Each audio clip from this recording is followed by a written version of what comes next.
Hi friends, welcome back to the Expeditionary Johnny channel. Today we're going to be looking at two different stoves. Both of them specialize in boiling water.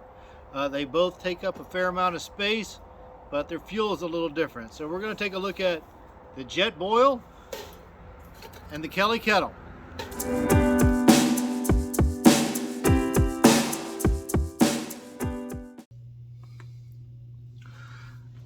All right, so what I've got going on here is a side-by-side comparison of me getting the two stoves going here. Now, I wanted to make this as fair as possible according to my terms. Since we've got the stick burning kettle, and then we've got the propane tank burning JetBoil, I figure it's not really fair to already have everything set up. Like since on the stick burner, the Kettle, you have to collect sticks and then you got to break them up, process them a little bit. That is part of your time. Now, I didn't want to bore you with me going out and looking for sticks, so I just took 30 seconds, a minute, grabbed up a few twigs there that were available on the ground for this one. So what you can see here is I went ahead, and the JetBoil is really easy. You just go ahead and stir on the propane accessory, then you go ahead and light it up, put your water in and get her going.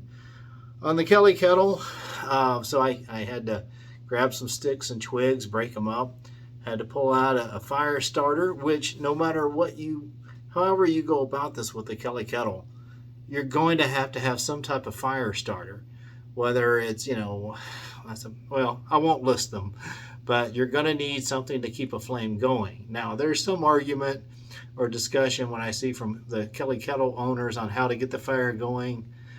I'll leave that to them.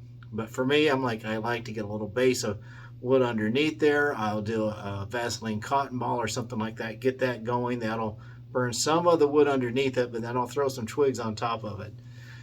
When you get started, you got to have some really tiny little twigs there so you can go ahead and place your kettle on top, which you can see me doing right there. I was moving in a bit of a hurry on this video, so the twigs were a little long, so it took a little bit to get on there. And from there, I just had to slowly feed everything on into the Kettle, and it boiled up pretty quick. Now, so you can see there me on the JetBoil video, I'm just chilling out waiting. I cannot remember if I cranked up fully opened up the propane tank to really have the highest flame, but when you see this video, it's going to end up being faster than the Kettle.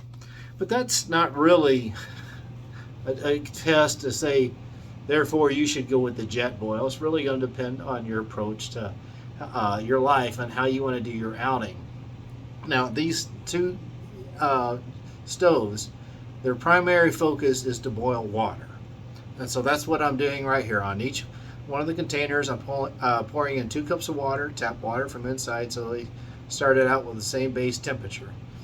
So that's really, I kind of want you to see what it takes to boil up 2 cups of water.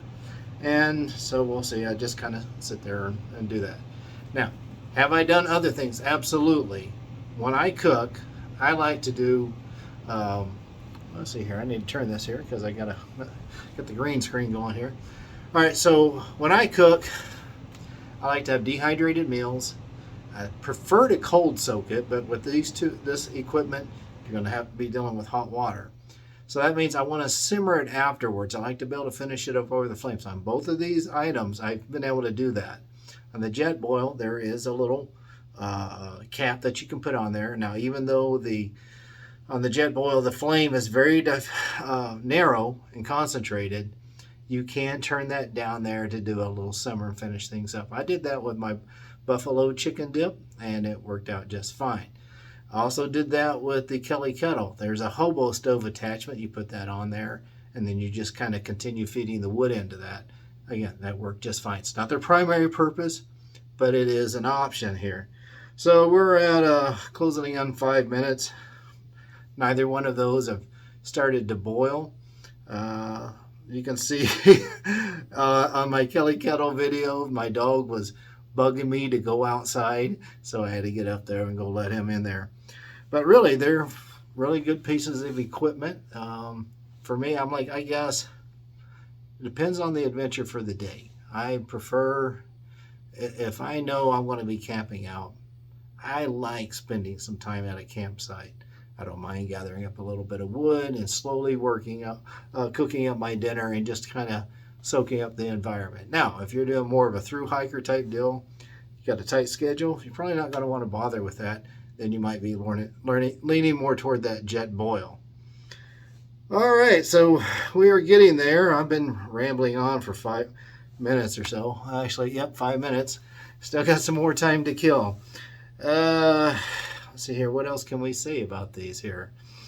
Looks like on the JetBoil, I finally finished it, and now I'm going ahead and making my coffee. And so now this video, we've transitioned over to just me waiting for the flame, or for the water to boil up there in the kettle. So that kind of tells you, it's like for timeline, if you're considering putting together the stove, lighting it up, the JetBoil is probably going to be a bit faster. Now, if you know, the Kettle defenders of the world, they'll probably want to do a time test from the time you get the fire. Again, I don't see that as a reality, because you would have to spend time gathering up sticks in there.